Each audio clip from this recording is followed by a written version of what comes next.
Hello, everyone. I think that we're starting now. I'm Dina Bowman, Principal Research Fellow in the Work and Economic Security team in the Brotherhood of St Laurence's Research and Policy Centre. I'm speaking to you from Wadawurrung country in regional Victoria, and I'd like to start by acknowledging the traditional owners of the lands upon which we meet.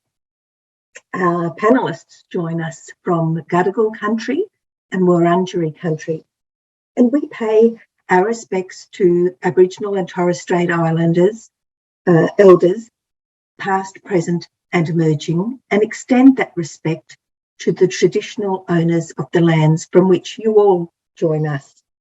Before we begin, I'd like to welcome Tyson and Amber, our Auslan interpreters for today.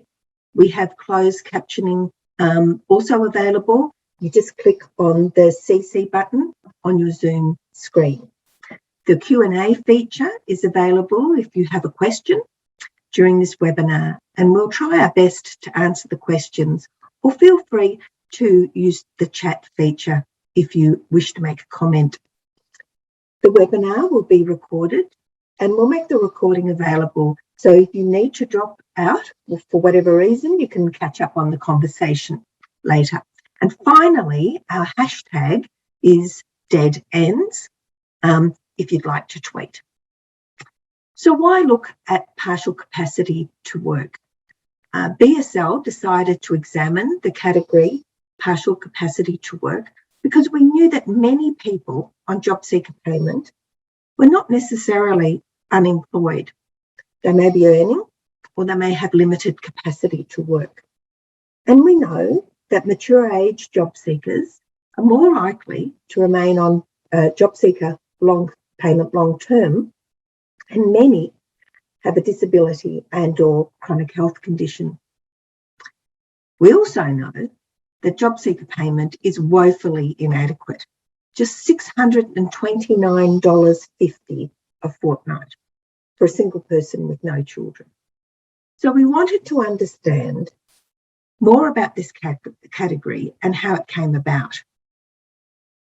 Maria Mupanamunda, a researcher at the Brotherhood, began the work, and we were lucky enough to partner with the Australian Federation of Disability Organisations and with the Associate Professor Karen Soldatic from Western Sydney University to complete the work.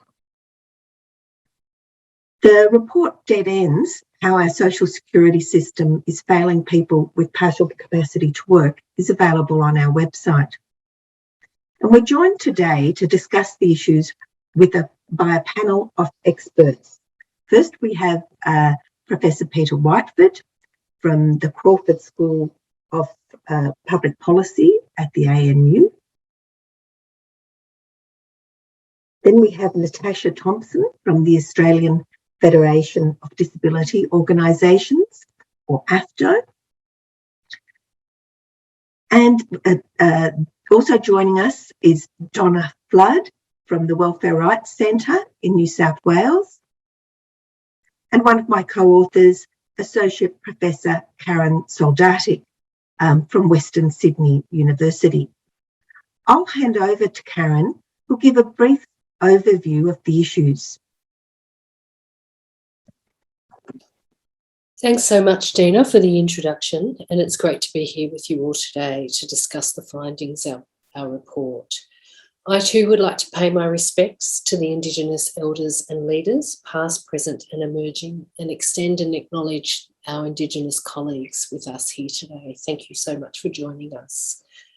I'd also like to acknowledge our generous donors, ANZ Bank, for funding our shared work, and all the different and numerous people who've actually contributed to the outcomes of the findings.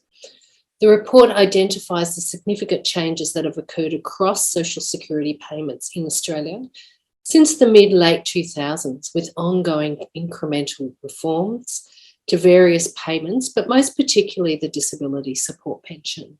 Dara, would you mind showing the first slide, please? Thank you. Okay, so just what we've got on the slide here to begin. We've got from March 2021, an estimated 376,287 people were deemed to have a partial capacity to work, accounting for around 1/3 of all those on job seeker payments. And we have a circular pictorial that highlights the 1/3 or that number of people as an overall percentage of those on job seeker payments. So what we've actually identified in the analysis, and I'd like to thank Liam McGee for bringing out these figures, my colleague at Western Sydney University, that there are now close to 380,000 people with a disability and or a chronic condition of some sort now in receipt of the General Unemployment Benefit job seeker, rather than being placed on the disability support pension. This group of people are deemed as having a partial capacity to work, and they're actually the fastest group in the general unemployment benefits in Australia. So this is about 1/3 of all recipients of the general unemployment benefits, and despite the impact of COVID, this group has continued to grow. Interestingly, over the same period of time, the number of people with disability have significantly declined who are in receipt of the disability support pension. So we've had growth in the job seeker of people with disabilities and chronic health conditions, and a decline in the number of people with disabilities in receipt of the DSP. Dara, would you mind going to the next slide, please? Thank you. So what we have again is another pictorial that identifies the age over 45 years, and that almost 80% of this group are living with a psychological or psychiatric impairment or a musculoskeletal or connective tissue condition. So by far, 80% of the almost 380,000 are people living with either a psychosocial impairment, such as a mental health, psychological or psychiatric condition. The next group of this 80% of people with disabilities are those who are considered to have a musculoskeletal condition, conditions that are often related to particular segments of the labour market. We know from our data analysis that more than 60% of the partial capacity of people were over 45 and were largely women. And women who often have few resources and assets that they can rely upon because of the women's caring responsibilities in the household over long term, and the impact that this has meant upon women and the labour market participation over substantial years. We also know through fine-grained analysis that those with disabilities and chronic health conditions living in rural and remote regions where there has been substantial labour market decline and disinvestment, alongside limited access to readily available healthcare supports and services, are particularly disadvantaged. And what we see in the significant growth with the ongoing incremental changes to payment eligibility, primarily within the disability support pension, and the age increase in the age pension, is that, I'm sorry about that. Can we go to slide 3, Dara? Thank you. So on this slide, what we talk about is the changes to the assessment and eligibility requirements for the DSP, and that it means that more people with a disability have been locked out of the support they need. And what we have is the statistic of 10%, which were the people with disabilities who were on DSP. And what we identify in a pictorial is the growth that this has tripled since 2007. So, for example, fewer than 10% of the job seeker, 10% of the population on job seeker back in 2007, when these reforms were implemented to the disability support pension, were people with disabilities on job seeker. So this now has tripled.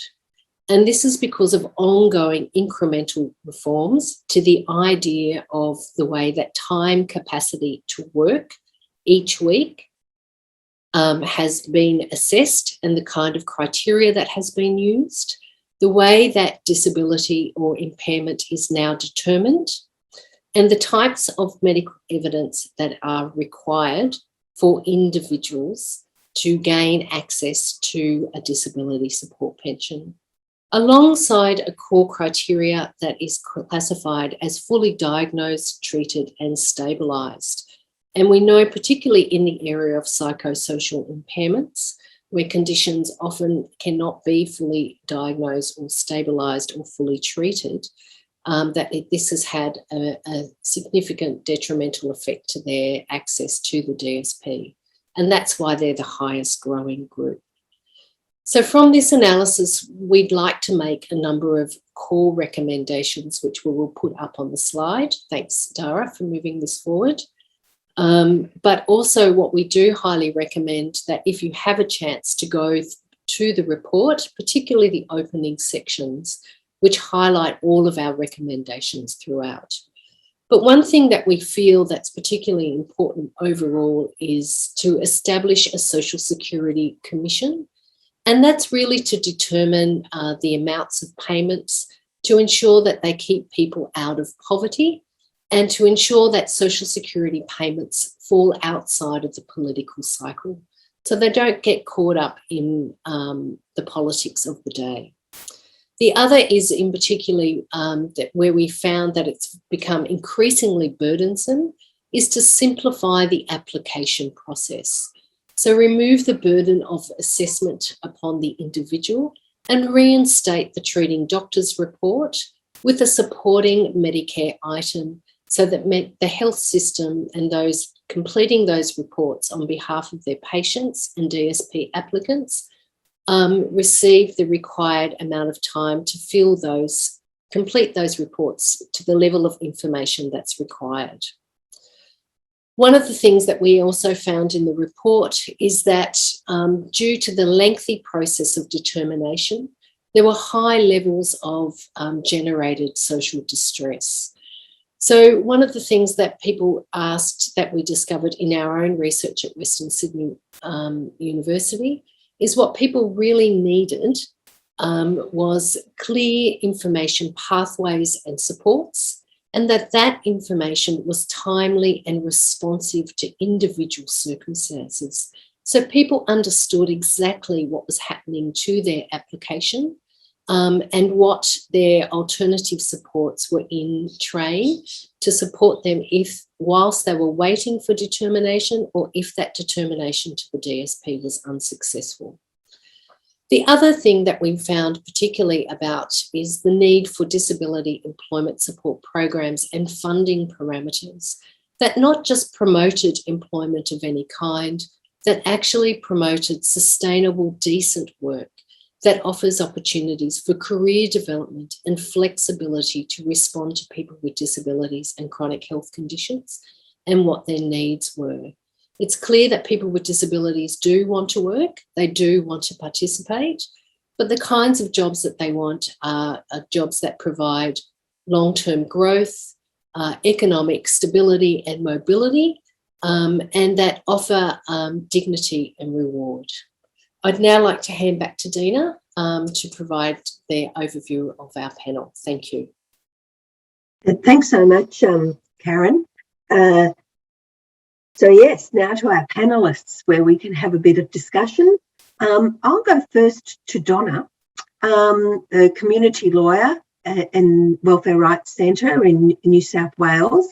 With the tightening of eligibility and assessment process that Karen described, we know that successful applications for disability support pension have fallen to just 41% in April 2021, down from 63% 10 years ago. So can you draw on your experience as a community lawyer to reflect on why this might be the case? Thank you, Dina, and thank you, Karen, for a fantastic report. It's a really important report and it's about a really vulnerable section of our community, so thank you for producing it. The social security system is an incredibly complicated system, and accessing the disability support pension is probably the most complicated application that can be done. Applicants find it incredibly difficult to understand why their applications have been rejected. They find it incredibly hard to know why, when they're making applications over and over and over again, what went wrong and what they need to do differently next time. It's not uncommon for people to come to us after 3, 4 or 5 different applications still not understanding what's missing and what's wrong and why Centrelink's made a decision that they have. And a large part of what I do is actually explaining the system and explaining why Centrelink make decisions and where the gaps are in their application. I've had clients come to me and tell me that Centrelink officers have completely refused to give access to information or refused to give them information, or when they have, the clients have not understood in any way what was said or why a decision is made. I've had other clients come where the application process hinges on that medical evidence, and they've really struggled in order to access it and get it, especially when Centrelink requires that specialists are being consulted and that the specialist evidence and treatment needs to be undertaken in order to be considered fully diagnosed, fully treated and fully stabilised. They're having to access medical treatment and medical specialists whose billing processes can be quite prohibitive, or where, especially they're in a rural or regional area, it's very hard to actually get in to see one, to get an appointment and to go through that process. One particular client that we had multiple conditions, but none of them were severe. None of them gave them the 20 points needed. They lived in a rural area. Specialists were only coming to their town once every 6 weeks and only for 1 day. It took them a number of years in order to get the treatment required for one condition. They put in the application. They were awarded their 10 points, but were rejected for the other conditions that they had, having multiple conditions. They then tried to get updated evidence. Finding a specialist, accessing it, going through treatment took them a number of years. By the time they lodged their new application and got awarded the points for that second condition, Centrelink rejected the first condition as their evidence was too old. Even if you do get that medical evidence, even if you go through that process and get it, then often it can take you years to get there, but you don't discover that the program of support is something that is going to prohibit you from getting the disability support pension. You can spend many years going through appeals and multiple applications and never even know of the existence of that program of support until the very end. No, it's not explained to people when they are actually applying for a medical exemption from their mutual obligations, what the consequences of that application can be in order to, on their disability support pension application. So when you have it being incredibly hard to get the medical evidence, when there's no Medicare number for when doctors are refusing to write disability support pension reports, and when the access to those specialists is so low, and you also have this program of support issue, it becomes an incredibly difficult process to get on the payment.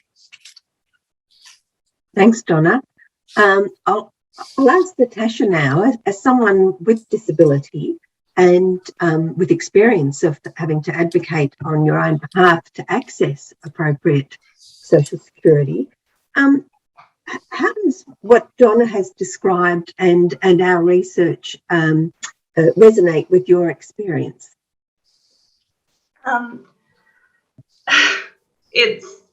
I mean, like Donna could have just been describing my whole experience. It's exhausting. Advocating for access, it can feel like a full-time job in and of itself, which is so draining, because that's the whole reason that you're applying, is because you can't work or you don't have that capacity to work full-time. And so I'm so grateful that there are groups like these putting the spotlight on these issues. My own GP, when I finally broached the topic of applying, told me that you can apply, but it's tough and you probably won't get it. And this is my GP, who has been a great support over the last few years. And he wasn't saying it because he thought that I didn't deserve it. He was saying it because his experience was that younger patients are nearly always denied and the burden is so overwhelming. And he wasn't entirely wrong. So, particularly with the treating doctors' reports, they're often reluctant to make these reports because of the time and expense. And then what people can find is that even though access to get these, if you're fortunate enough to get a report, what you may find is that there may be a single sentence within that report that is just poorly worded, or even a single word within a sentence that can actually take that letter from being supportive to actually detrimental to your application. And so many doctors then aren't willing to then go above and beyond to edit that letter because it's not cost effective for them and their time taken. And it all just funds this inherent idea that if you're disabled enough to get the pension, you should be too disabled to work at all. And again, like Donna brought up, what isn't addressed enough is that so many people with disabilities, we're not being lazy. We want to work. And then to find out there's things like the program of support, it feels like a punishment for trying to do the little work that we can do. Yeah. Thanks, Natasha. And I was just thinking that if people are not aware of this, the complexity of the application process, check out the diagram that we've got in the report that was based on work that Karen's done, because it really shows quite how complicated the process is. I'll turn to you now, Karen. We know that the impacts of the difficulty around applying for disability support pension and then being considered to have partial capacity to work on job seeker are uneven. So which groups are most affected? Thanks, Dana. That's a great question. So in terms of social security,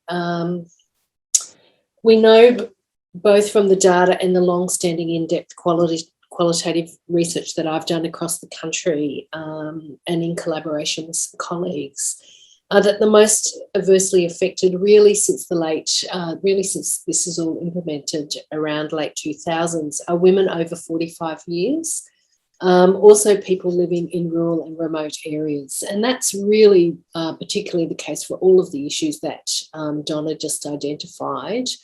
The access to the medical treatments and so forth, and evidence that's actually required as part of the assessment.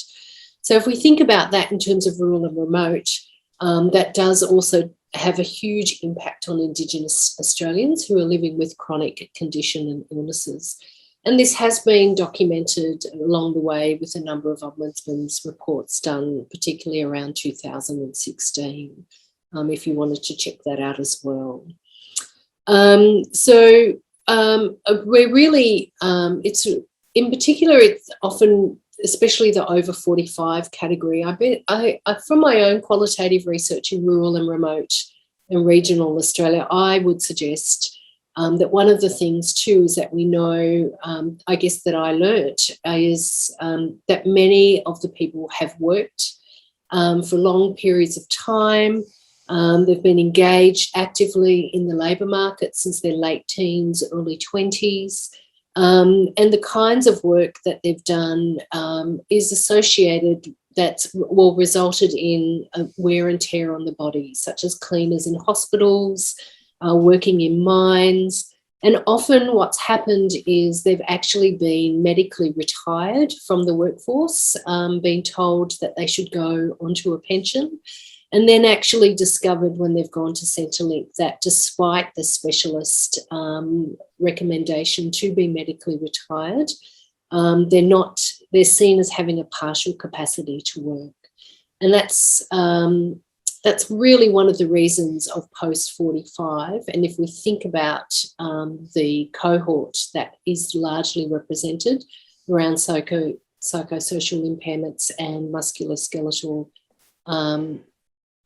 conditions, it's really people who have actively engaged in the labour market for extended periods of time in those kind of low wage, precarious jobs. So, yeah, and people with Indigenous Australians who live in rural and regional areas.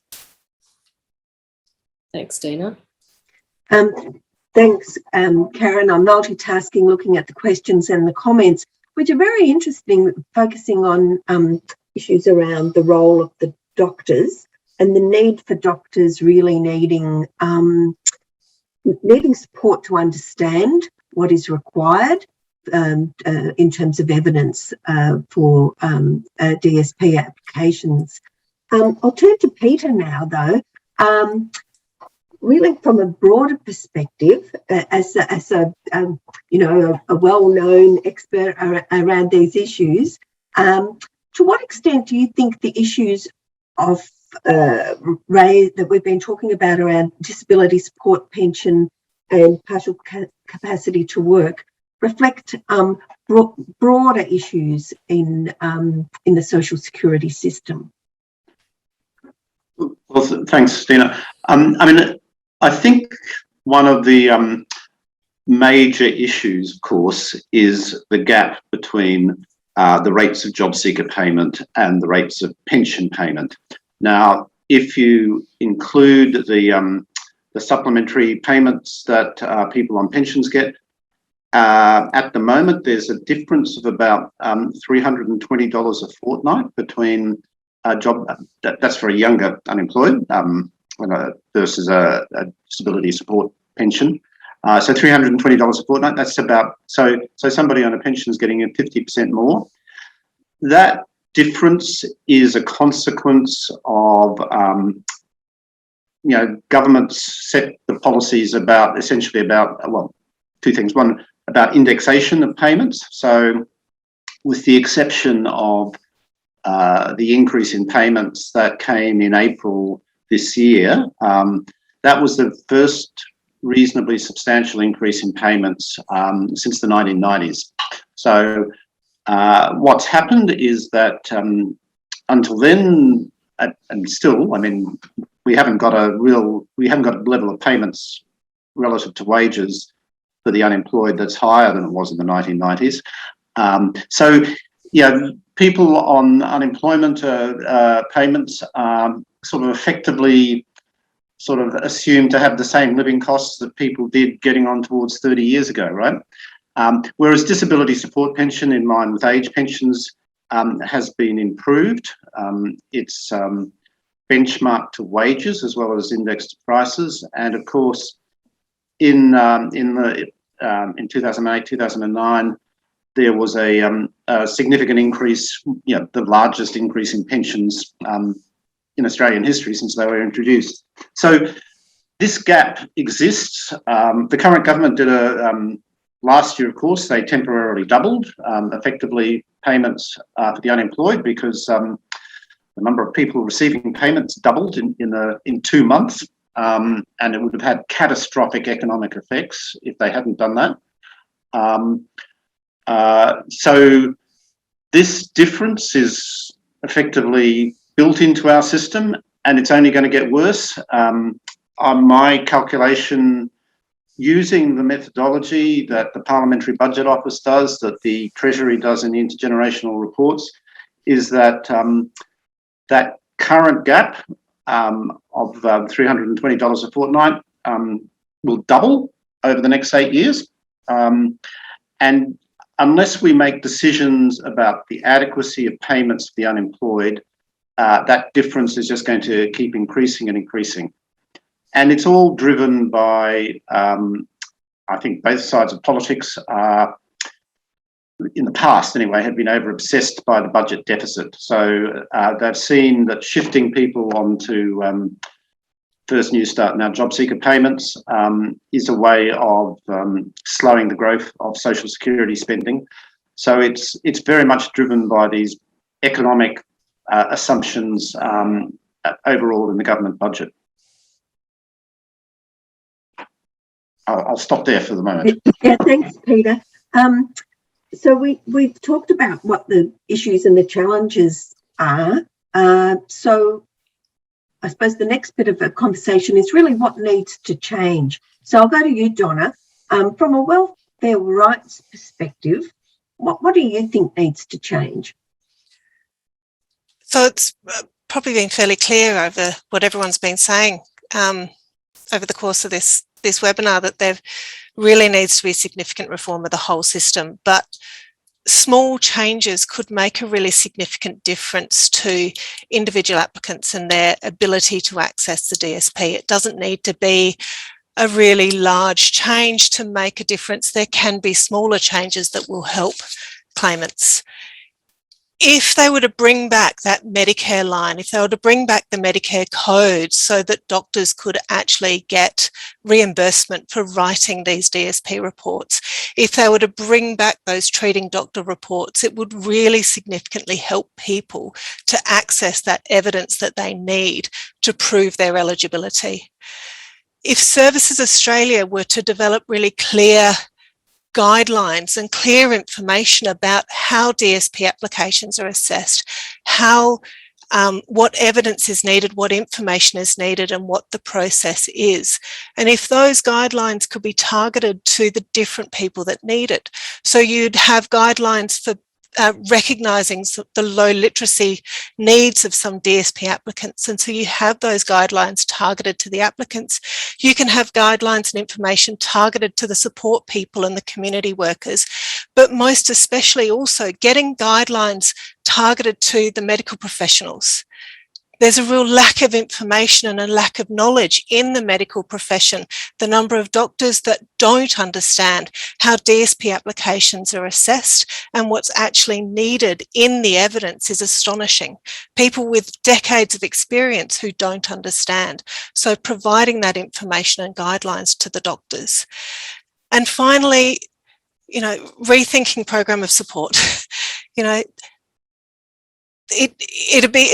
Remove it entirely, or at least make it clearer how people, or make it easier to access and exit from that program, so that people aren't facing years of appeals and trying to access, and at the very end only just then finding out that all of the time that they were needing a medical exemption from their mutual obligations was actually delaying their access to DSP by months and potentially years. But they're never told. And no one is ever told when they're lodging that application for a medical exemption that this could really severely affect their eligibility for DSP. Thanks, Donna. And certainly we know that people can be on these rolling exemptions, which means they're exempt from mutual obligation activities, but they're also stuck on that really low rate of job seeker payment, which is not viable long term. So I'm going to turn to you, Natasha, as a person with a disability and an advocate. And because you've been through it yourself, what's your thoughts about the application process and what needs to change? Well, the application form for the disability support pension feels almost deceptively simple, and that's because it is. It's not upfront that you'll be rated on the tables of impairment. As was mentioned before, most doctors have no idea that the tables even exist and how to structure evidence. And those are hidden away unless you know to look for them and know where to look for them and how to look for them. And every step of the way, the information is drip fed to you, which feels like it feels like the information is deliberately withheld to trip you up every step of the way within an application to draw out the process and to hope that you just give up. So for me, as Donna mentioned, it can take years and years. My process took 2.5 years from start to finish. And one of the things for me was an exemption from looking for things, because I was originally on the when I switched from my student payments to the job seeker payments, I was told to get a medical exemption. Now, those medical certificates were accepted, but when it came time to apply for the DSP, I was told, well, okay, you were getting medical certificates which say that it was just a temporary condition, because that's what I had to say in order to get an exemption, to get those medical certificates accepted. And it's just, the information isn't actively provided. So take decision letters, for example. I just noticed in the comment that somebody said that they dropped off with no reason. After my job capacity assessment held over the phone, no less, I received a letter stating that I was capable of working 15 to 22 hours per week, which is conveniently what would make me ineligible for the disability support pension. And so it was said that I was capable of working those hours with interventions. But can you guess what was not included in the letter? The interventions. I would give anything to be able to nanny again, to be able to do those hours. But the reality is that my body simply cannot physically cope with that. Like, chances are that after this, I'm probably going to go and need a nap just after this event.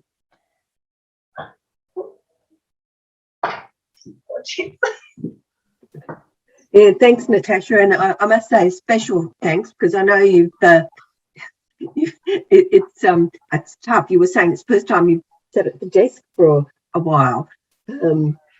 Yes, I've just had surgery, so this is my first time working from my desk. Yeah, so we really appreciate you participating. So, Karen, as an academic, you work closely with marginalised communities and individuals. What kind of support do you think is needed to enable them to live good lives? That is a great question. I mean, first of all, I do want to just reinforce what Donna and Natasha have said about reinstating the medical report, but also training and knowledge, information flows to professionals as well as individuals. One of the things that doctors really highlighted to me in my research was that it's a particular kind of language. It's not even a medical language. It's actually a legal language that they require. So they need a medical legal framing of how to fill out those reports. And that's really about knowledge, information, and training and updates on changes, so the people who are filling out these reports understand them, because they become very, very frustrated.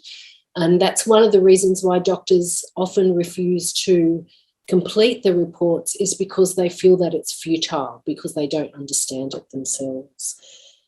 In terms of people with disabilities, what people with disabilities in my research reported to me is what they really want is to know that they have economically secure lives, where they can be assured that they have appropriate social protection and social security that covers the cost of living, and that also recognises their ambitions and desires to participate in employment, in decent, sustainable employment that enables them to grow and have a career, but also is responsive to their individual needs as their impairment needs and chronic conditions might change. This not only involves, one of the things is that we often talk about the payment rate and the job seeker rate. And as Peter said, there's this massive gap in the payment rate and the growth. But the other thing that the DSP offers, and that people with disabilities talk about all the time, and that is really the concessions associated with having a pension card rather than a healthcare card. So, that actually enables people with disabilities to also live a quality of life that if you're placed on the job seeker, you don't actually get access to. So often it can be energy cost subsidies from state governments. It can be offsets for a whole range of other things, public transport, things like in, where they have companion cards. If you've got a pension card, then you get access to a companion card, which then enables your support worker or facilitator to often go into events at either half price or for free. So all of these additional structures and supports that come with appropriate placement on the DSP. And it's not about getting out of work. It's not about not wanting to work, but it's enabling people with disabilities to live dignified lives that promote their well-being and to explore their futures, just as you and I want to explore our future. So it's really about having the bigger picture about what does it mean to live well, and what do people with disabilities actually need to live well in really what's an ableist society, a society that's been designed for able-bodied people and hasn't been able to account for impairment diversity within our population. So it's not just about the payments itself, and being inappropriately placed on job seeker, but really a system that identifies the person, and not just in terms of NDIS, but also much more broadly around everyday needs and supports to enable a flourishing life. Maybe that's a big goal, I don't know, but in my experience and the work that I've been doing with people with disabilities, that's what they're seeking. Ordinary lives. Yeah, thanks, Karen. And so I suppose to Peter, before we go to questions, from a broader policy kind of perspective, what do you think needs to change so that we do have a social security system that's fit for purpose to meet current and future challenges and can help people lead good lives? Well, I think the point, one of the recommendations made in the report is very important, which is labelled Renovate and Repair the Social Security System for the 21st Century. And that's a recommendation to have an independent body that regularly reviews and makes recommendations about the payment. Karen, I'm sure, can explain it better because, or you, Dina, because you were involved in writing a report. I think it's that at the moment, the indexation mechanisms, as I said, there's this big gap. This gap is only going to get wider unless we change policy. It's going to just get wider and wider. And later on today, I'm talking to some people about the intergenerational reports, which project what's going to happen over the next 40 years, if we know what's going to happen over the next 40 years. Built into government policy is the assumption that job seeker payments and also effectively payments for families with children are going to halve relative to wages. So that we'll have levels of poverty that we've never, in relative terms, never seen in Australia, or else we have to spend more money. And so what we have to understand is that if we want something that isn't far worse than we have today, we're going to have to spend more money on social security and welfare. And this is not a waste of money. These are policies that, done properly, can potentially help people. People are making valuable contributions to society now, but it can help support that and improve that.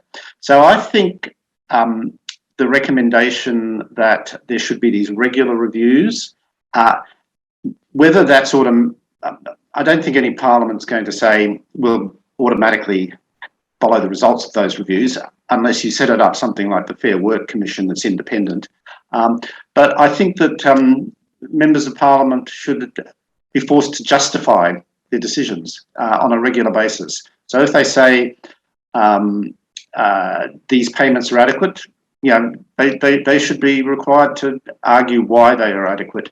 on a regular basis. And I think getting that recognition of the importance of these payments in people's lives for all of society, not just poor people, which is what a lot of the problem is. It's a perception of them and us, but and we need to combat this perception of them and us, because essentially a lot of these issues will face many of us at some stage in our lives. Thanks, Peter. And absolutely, I think part of what the research has shown is that, or highlighted, often people think people on job seeker payment are young people, you know, short term. And to some extent that might be true, but increasingly people are on it long term, mature age, and as Karen said, mature age women, who, as someone noted in the chat, are the fastest group of people facing homelessness, and hardly surprising when you think of the very low rate of job seeker payment. We've got a little while for some questions. We have some which I will throw open to. I won't direct it to people. I'll just, put your hand up if you feel you can answer it. So Lachlan is asking, is partial capacity always determined by a job capacity assessment or medical evidence assessment, or can it be recommended by a program of support or DUP?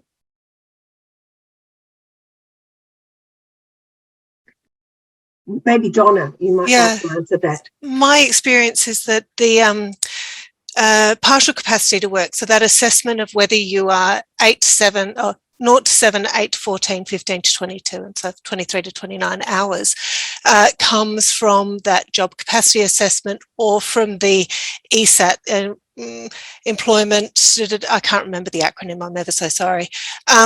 The program of support isn't something that produces recommendations. Whether a job capacity assessment or an ESAT is done can be requested or recommended by a job network provider or a disability employment services provider, but the actual decision on what the partial capacity is, in my experience, comes from that job capacity assessment or the ESAT. Thanks, Donna. There's a broader one from Michael who asks, are you saying that there's been a deliberate change so as to move people from fully disabled to partially? Who'd like to answer that one? I'm happy to give that a go. I think it's what Peter says. It's not that, I think it's not that the body has changed. What's actually occurring, as Peter suggested, is this desire to contain social security budgets.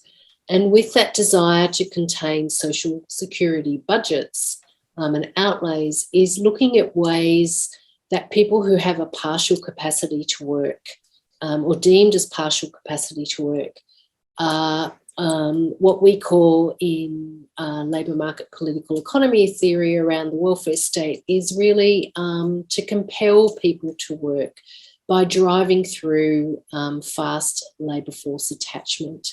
We do talk a little bit about this in the report, that, you know, it is about controlling fiscal outlays of social security, and the other part has also been to minimise the administrative structures of social security by what's called harmonising payments. So bringing payments together, getting rid of a whole range of payments over time, so we no longer have things like the widow payment and so forth.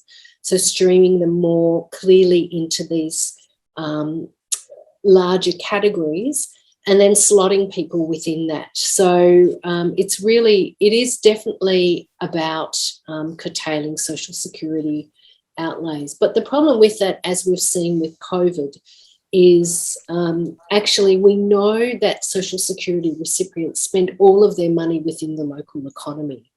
And what we've really seen with COVID, and why the government has been so willing to double payments and extend payments and now increase payments a little bit.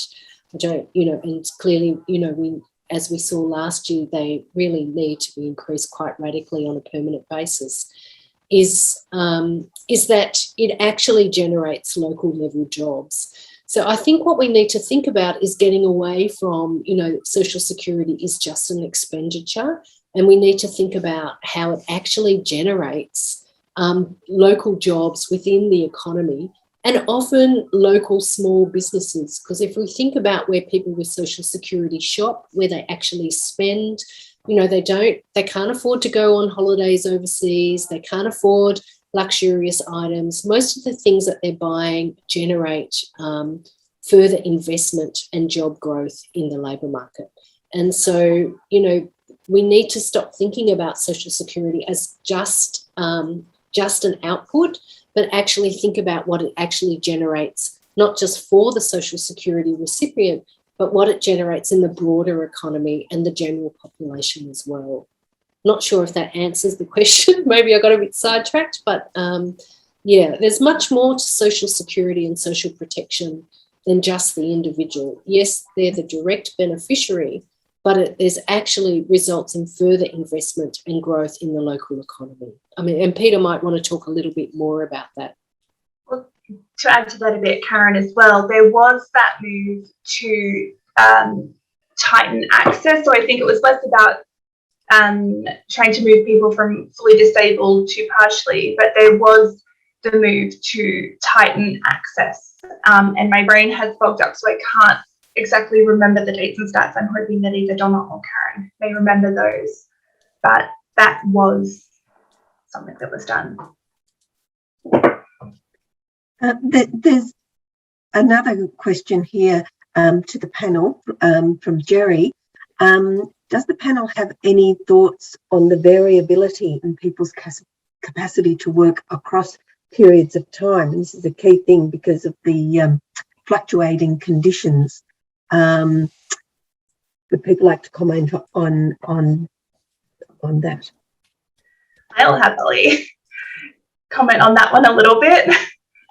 So unfortunately, my interpretation of that is that will quite often come down to being fully diagnosed, treated and stabilised, particularly the stabilisation part of it. And so a big problem within the application process is that many applicants are finding that they have to focus solely on their worst days, because any form of fluctuation in their condition, aka these good days, can be seen as you're not stable because your condition is fluctuating. Never mind that what they don't see is that when you have a good day, it's so easy to overdo things and then have that boom bust cycle of then having to have a few days of really, really bad days where you can't do anything at all. So simply put, it's the problem of being fully diagnosed, treated and stabilised. Thanks, Natasha. Maybe this one for Peter.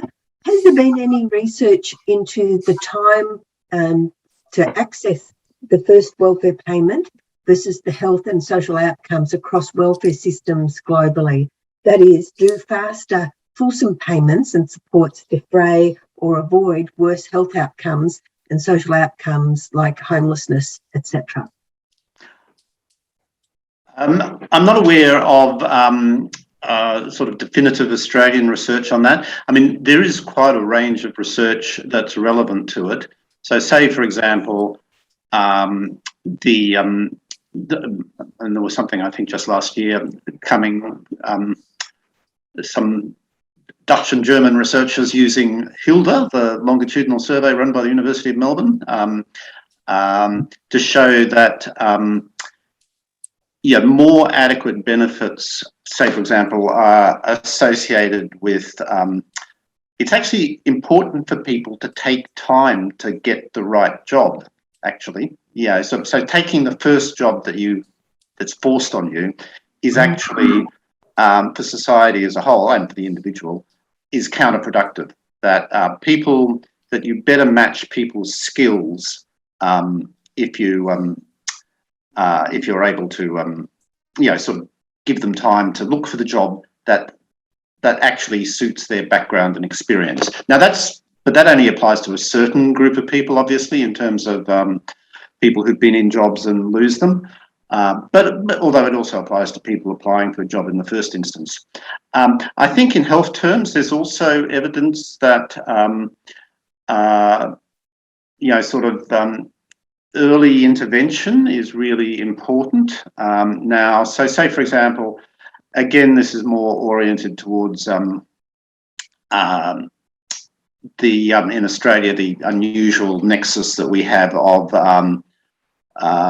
sick pay and workers' compensation being responsibility of either the employer or one level of government, and then disability support pension being the responsibility of the federal government. And I suspect that means that in Australia we don't actually have a joined up set of services or thinking about how do we help people who have an injury at work to get back as quickly as possible. So there's a whole range of stuff, I think, on early intervention as being important, but also, as I said, giving people the time to find what suits them. But so it's just sort of, it's not quite what the question asks, but I think there is that range of evidence about, but also I think there's also evidence about public health and more generous social supports through the welfare system and through services as well as payments. Thanks, Peter. We're going to have to come to an end soon, but I think an interesting and lively discussion. We could have gone on for longer, and it certainly kind of highlights that rather than punishing or parking people with disability or health conditions, we need to ensure that there is investment in adequate and fair social security, enabling employment support, and also that employers offer, provide and promote inclusive employment. We'd like to thank the panel, everyone, and I'd say particularly Natasha, because it was tremendous to participate, given that you're not long out of hospital. And we'd also like to acknowledge the ANZ for a generous donation to BSL for supporting the work. And you can find the website, you can find the report on our website. Just type in Dead Ends and I'm sure you'll find it. And I think the link has been shared in the chat. And finally, I really encourage everyone to keep the conversation going so that we can have a fair and adequate social security system now and in the future. So thank you, and bye.